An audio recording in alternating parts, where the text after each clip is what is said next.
नमस्कार मित्रांनो, मी कोच प्रसाद तुमचा पुन्हा एकदा स्वागत करतो माझ्या युट्यूब चॅनलवर. आज आपण बोलणार आहोत England versus India third ODI, म्हणजेच या सिरीजची शेवटची ओडीआय. आणि ही मॅच जो जिंकेल तो सिरीज त्याच्या नावावर करणार आहे. पण ह्या मॅच सुरू होण्याआधी एक सगळ्यात मोठा प्रश्न, रोहित शर्माचा इंडियासाठी आजचा ओडीआय शेवटचा ठरणार का? हा सगळ्यात मोठा प्रश्न आहे सध्या, कारण की ह्या रिटायरमेंटच्या रुमर्सने खूप जोर पकडला आहे सोशल मीडियावर. But having said that, BCCI सेक्रेटरीनी स्ट्रेट अप ह्या रुमर्सला तोड दिला आहे. And he said this, I am quoting the secretary, Lord's ODI will not be Rohit Sharma's last match. म्हणजे सध्या तरी रोहित शर्मा कुठेही जाणार नाहीये, पण एक गोष्ट नक्की आहे, त्याचा फॉर्म बघितला तर 2027 वर्ल्ड कप पर्यंत रोहित शर्मा टीम इंडिया सोबत राहतो की नाही हे सिलेक्टर्सला बघण्यासारखं असणार आहे. तर आता बोलूया इंग्लंड बद्दल. इंग्लंडला 2018 नंतर पहिल्यांदा ODI बायलॅटरल सिरीज इंडियाच्या अगेन्स्ट जिंकण्याची ही संधी आली आहे. जो रूट शिवाय मला नाही वाटत कुठलाही प्लेयर त्यांच्याकडे असा आहे जो कन्सिस्टंटली परफॉर्म करत आला आहे. जो रूटने गेल्या मॅचमध्ये कार्डिफमध्ये सुद्धा 99 अनबीटन होता. त्यांनी या सिरीजमध्ये आतापर्यंत 175 रन्स केले आहेत आणि ते सुद्धा एकदाही आउट न होता. बट आय फील जॉस बटलर, हॅरी ब्रुक्स आणि बेन डकेट यांना स्टेप अप करावा लागेल जर इंग्लंडला आजची मॅच जिंकून ही सिरीज त्यांच्या नावावर करायची असेल तर. आता वळूया प्लेयर इन द स्पॉटलाईटकडे. इंग्लंडकडून माझ्यासाठी प्लेयर इन द स्पॉटलाईट आहे जॉस बटलर. व्हाईट बॉल क्रिकेटमधला इंग्लंडचा हा लेजंड बॅटर आहे, पण इंडिया विरुद्ध त्याची ODI मध्ये स्टॅट्स फारसे चांगले नाही आहेत. त्याचा ॲव्हरेज ODI मध्ये इंडियाच्या अगेन्स्ट फक्त 22चा आहे. त्यात 3 वर्षात ODI सिरीजमध्ये एकही सेंचुरी नाही आहे. तर म्हणून आज जॉस बटलरचं खेळणं आणि स्टेप अप करणं for England to win that series and today's match is very important. इंडियाकडून माझ्यासाठी प्लेयर इन द स्पॉटलाईट आहे none other than the hitman Rohit Sharma. सगळ्यांची नजर आज हिटमॅनवर असणार आहे.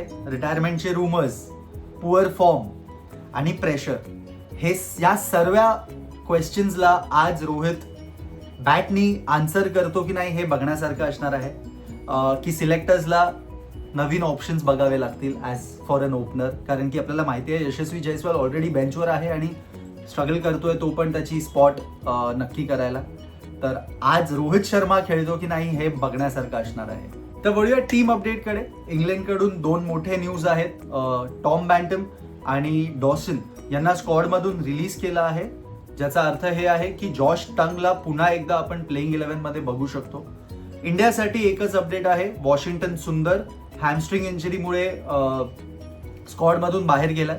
तर मला असं वाटतं त्याच्या जागेवर कुलदीप यादव किंवा हर्ष दुबे या दोघांमधून एकाला आज चान्स मिळू शकतो प्लेइंग 11 मध्ये.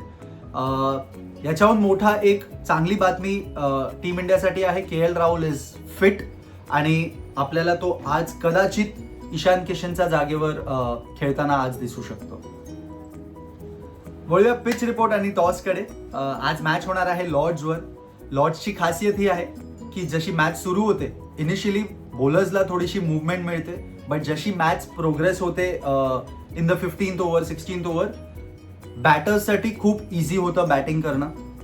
म्हणून मला असं वाटतं टॉस जिंकणारी टीमनी आज बॅटिंग घ्यावी, मोठा टोटल करावा आणि डिफेंड करावं. 2017 पासून आत्तापर्यंत कुठलीही टीम चेस करून जिंकली नाही आहे नॉर्मल ODI मध्ये, हे स्टॅट्स आहेत. तर म्हणून टॉस आजचा खूप इम्पॉर्टंट असणार आहे. तर मित्रांनो, वळूया मॅच प्रेडिक्शनकडे. आजचा सगळ्यात मोठा प्रश्न, आजची मॅच कोण जिंकणार आणि ही सिरीज कोण सील करणार? रोहित शर्मा, शुभमन गिल, कोहली, KL राहुलचा कमबॅक. मला असं वाटतं India stands stronger than the England side, कारण की जसं मी आधी सांगितलं होतं, जो रूट शिवाय मला नाही वाटत कुठलाही प्लेयर त्यांच्याकडे आज असा आहे जो मॅच पलटी करू शकतो, unless Jos Butler, Harry Brooks step up करतात आणि परफॉर्म करतात. मला असं वाटतं आजची मॅच ही खूप क्लोज होणार आहे. बट स्टील मला असं वाटतं की टीम इंडिया फेवरेट्स आहेत आज आणि टीम इंडिया ही विन जिंकून सिरीज आपल्या नावावर करतील. तुमचा प्रेडिक्शन मला कॉमेंट्समध्ये नक्की कळवा. व्हिडिओ आवडला असेल तर लाईक करा, चॅनलला सबस्क्राईब सुद्धा करा. धन्यवाद.